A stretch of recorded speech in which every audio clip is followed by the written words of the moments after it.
हाय दोस्तों, आज की वीडियो में बहुत ही महत्वपूर्ण टॉपिक पर चर्चा होगी। टॉपिक का नाम है मनुष्य में समन्वय, कोऑर्डिनेशन इन ह्यूमन बीइंग। अब तक आप लोगों ने समन्वय देखा पौधों में, प्लांट्स में। अब ये समन्वय, ये कोऑर्डिनेशन आज हम मनुष्यों में पढ़ेंगे। तो सबसे पहले समन्वय होता क्या है, कोऑर्डिनेशन क्या होता है। शरीर में एक ही साथ विभिन्न क्रियाओं का एक निश्चित क्रम में होने की घटना को समन्वय कहते हैं। अब ये समन्वय, ये नियंत्रण मनुष्य में दो प्रकार से होता है, दो व्यवस्था में होता है। पहला है तांत्रिकी नियंत्रण, नर्वस कंट्रोल, और दूसरा होता है हार्मोन्स के द्वारा। आइए तो हम आप देखते हैं नर्वस कंट्रोल, तांत्रिकी नियंत्रण कैसे होता है। हमारे आसपास जो भी घटनाएं होती हैं, उन घटनाओं के प्रति हम जो प्रतिक्रिया व्यक्त करते हैं, जो काम करते हैं, उस परिवेश के बदलाव में जो भी आवेग बनते हैं, वो तंत्रिका नियंत्रण के द्वारा होता है। जो भी इंपल्स बनते हैं, कोशिका में इन आयोग पर प्रतिक्रिया व्यक्त करने की क्षमता निर्माण करने पर महत्वपूर्ण कार्य तंत्रिका नियंत्रण द्वारा होता है। अब इसी नियंत्रण को हम देखेंगे, ये शारीरिक रचना की जटिलता पर निर्भर करता है। जैसे मान लीजिए अमीबा है, वह है एक कोश की प्राणी है। इस एक कोश की प्राणी में इस प्रकार का आवेग प्रतिक्रिया निर्मित करने वाला संस्थान नहीं होता, किंतु मानव जैसे बहुकोश की प्राणियों में इस प्रकार के आवेगों पर प्रतिक्रिया करने हेतु तंत्रिका संस्थान जैसी व्यवस्था कार्यरत होती है। अब ये कार्य कोशिका को हम तंत्रिका कोशिका, ये कार्य एक प्रकार की कोशिका करती है और उस कोशिका को बोलते हैं न्यूरॉन्स, तंत्रिका कोशिका। आइए हम देखते हैं तंत्रिका कोशिका किस प्रकार कार्य करती है, रचना कैसी होती है, स्ट्रक्चर कैसा होता है। ये अब आपके सामने दिख रही है तंत्रिका कोशिका, एक न्यूरॉन्स है, एक कोशिका है। और ये जो न्यूरॉन्स है, शरीर में एक जगह से दूसरी जगह तक संदेश को वहन करने का विशेष रचना है। इसे हम तंत्रिका कोशिका या न्यूरॉन्स कहते हैं। और ये न्यूरॉन्स होते हैं हमारे तंत्रिका तंत्र की क्रियात्मक एवं संरचनात्मक इकाई होती है। मतलब सबसे छोटा पार्ट यही होता है। मानवीय तंत्रिका कोशिकाओं की लंबाई कुछ मीटर तक होती है। आपके जीके की जानकारी के लिए बता दूं, शरीर में सबसे बड़ी कोशिका, मानव शरीर में सबसे बड़ी कोशिका तंत्रिका कोशिका ही होती है। तंत्रिका कोशिका में एक प्रकार का विद्युत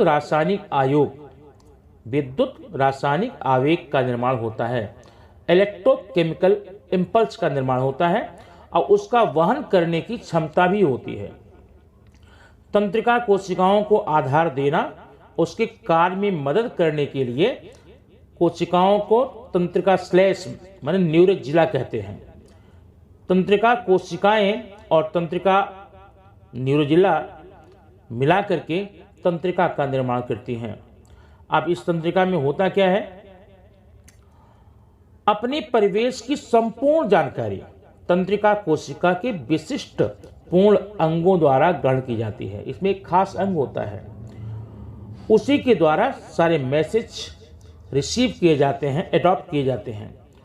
वही रासायनिक प्रक्रिया शुरू होती है, एक केमिकल इंपल्स शुरू होता है और एक केमिकल इंपल्स शुरू होने के बाद यह संदेश आगे तक पहुंचाया जाता है। अब यह संदेश पहुंचाने के लिए तंत्रिका कोशिका के अग्रस्थ भाग में, सबसे आगे के पार्ट में आप देख रहे हैं, है वहन वृक्षिका, डेंड्राइट्स होती है। डेंड्राइट्स क्या करता है, मैसेज को रिसीव करके कोशिका देह, सेल बॉडी की ओर भेजता है। कोशिका देह से अक्षक तंत्रिकाक्ष, जिसे हम एक्सॉन करके जानते हैं, की ओर अक्षक तंत्रिका से उसका अग्र तक होता है। ये आवेग एक तंत्रिका कोशिका से दूसरी तंत्रिका कोशिका तक निरंतर भेजा जाता रहता है।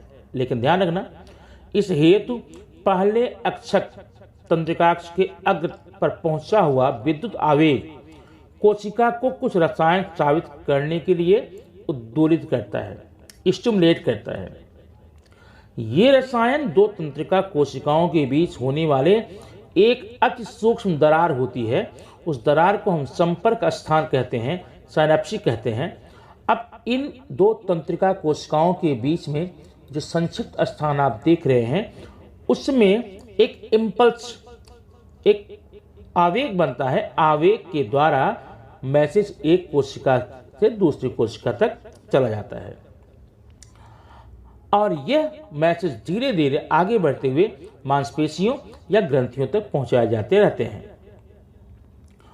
उसके बाद आगे हम देखेंगे कि आइए देखते हैं तंत्रिका कोशिकाओं के प्रकार कितने होते हैं। Types of nerve cells are neurons.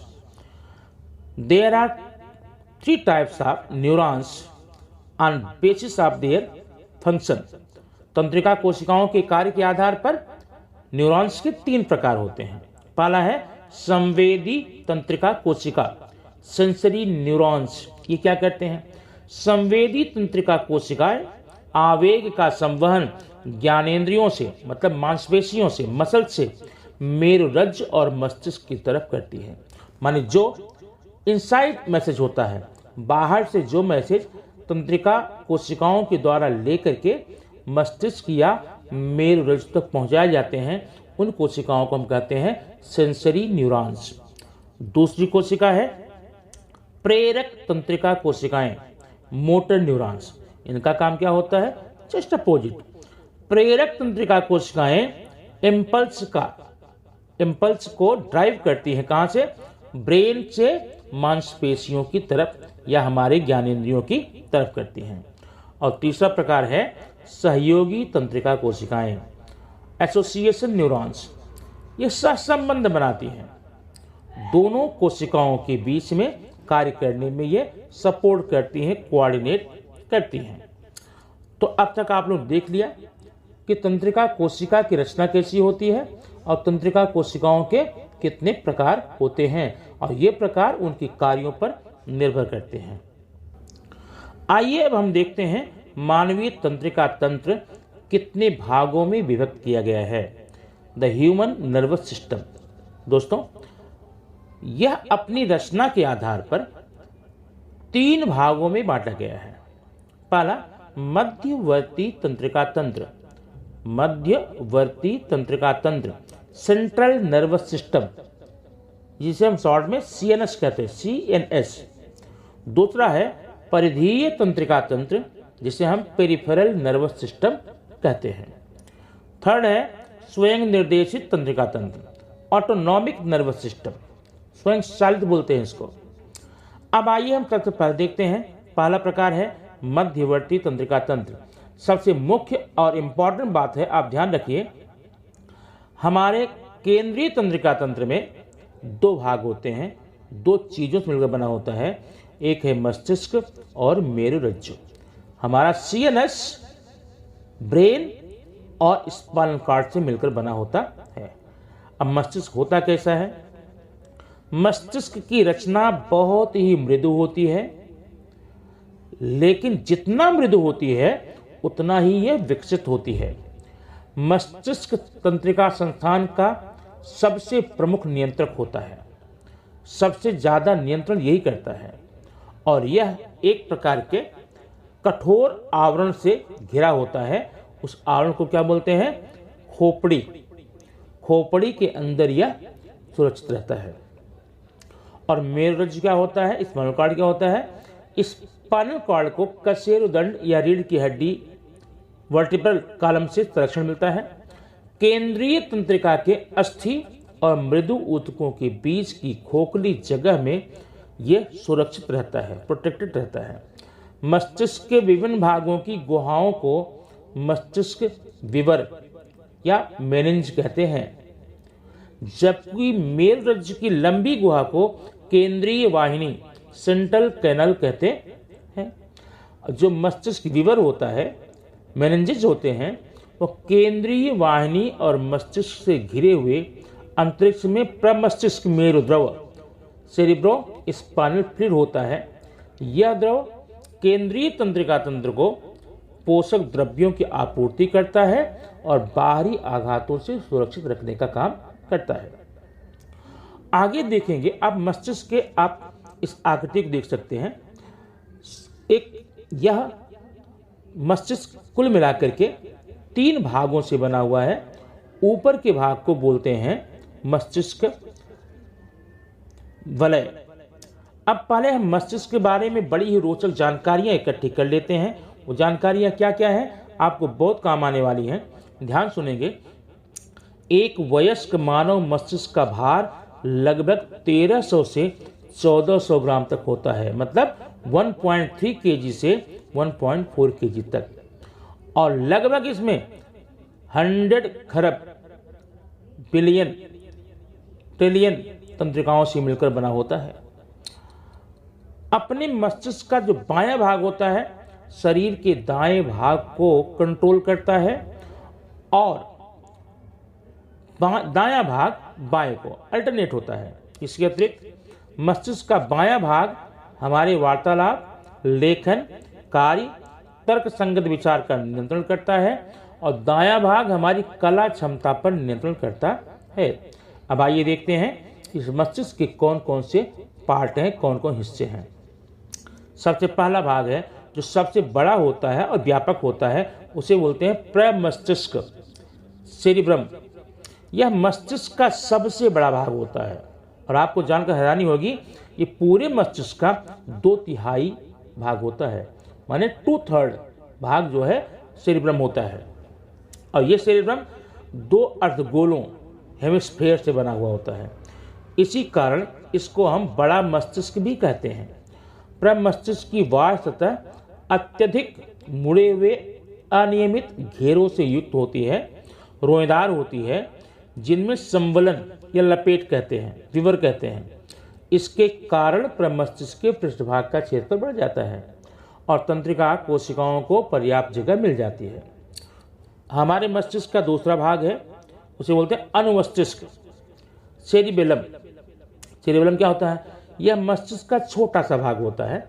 यह मस्तिष्क खोपड़ी के पीछे की ओर और प्रमस्तिष्क के नीचे होता है।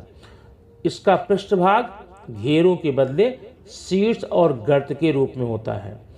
और तीसरा इंपॉर्टेंट पार्ट हमारे ब्रेन का है मेड्यूला ऑब्लोंगेटा, मस्तिष्क पुच्छ। यह मस्तिष्क का पश्चभाग है। इसके ऊर्ध्व तल में त्रिभुजाकार सम्मुखी रचना होती है, उसे हम पिरामिड कहते हैं। और इसके पश्चभाग का आगे मेरुरज्जु में रूपांतरित हो जाता है। ये मेरुरज्जु क्या होती है, आइए देखते हैं। यह केंद्रीय तंत्रिका तंत्र संस्थान का भाग होता है। यह कशेरुक दंड में स्थित होता है। इसका अग्र और पश्च हिस्सा कुछ चपटे आकार का होता है। पिछला हिस्सा तंतुमय धागे जैसा होता है। इसे तंतुमय पुच्छ या फाइलम टर्मिनल भी कहते हैं। अब आगे देखेंगे इसमें हम, अगर मान लीजिए कि अगर एक मान लो व्यक्ति है जो लड़खड़ाते हुए आ रहा है, मद्यपान किए हुआ है, संतुलन खो गया है, ऐसी जानकारी कैसे देंगे? अब आप यहाँ देख सकते हैं मस्तिष्क के विभिन्न भाग उसके कार्य का होते हैं। पहला भाग आपने क्या पढ़ा? सेरिब्रम। सेरिब्रम क्या करता है? जितनी भी ऐच्छिक गतिविधियों का नियंत्रण होता है यही करता है। मन की एकाग्रता, आयोजना, निर्णय क्षमता, स्मरण शक्ति, बुद्धिमत्ता और बुद्धि विषयक क्रियाएं, जितनी भी बुद्धि विषयक क्रियाएं होती हैं वो हमारे सेरिब्रम प्रमस्तिष्क के द्वारा ही की जाती हैं। और अनुमस्तिष्क क्या करता है? पहला काम ऐच्छिक गतिविधियों में समन्वय, कोऑर्डिनेट, सपोर्ट करता है। और दूसरा शरीर को संतुलित बनाए रखने का काम करता है। तीसरा है मेड्यूला ऑब्लोंगेटा। ये लंब नाड़ी हृदय की गति को, रक्त के प्रवाह को और श्वसन की विधि को, छींकना, खांसना, लार का निर्मित होना आदि अनैच्छिक क्रियाओं पर नियंत्रण करने का काम कौन करता है? मेड्यूला ऑब्लोंगेटा, मतलब मस्तिष्क पुच्छ। मेरुरज्जु का काम है त्वचा, कान जैसे संवेदी अंग से मस्तिष्क की ओर आवेगों का संवहन करना। माने हमारे जो भी त्वचा है, कान है, जितने भी हमारे सेंसरी ऑर्गन्स हैं, उनसे जो भी मैसेज होता है उस मैसेज को यहीं से होकर के ब्रेन तक पहुंचाने का काम मेरुरज्जु करती है। मस्तिष्क से मांसपेशी और प्रथिनों की ओर आवेग, मतलब ये दोनों आवेग इन और आउट प्रतिवर्ती क्रियाओं के समन्वय केंद्र के रूप में भी ये काम करता है।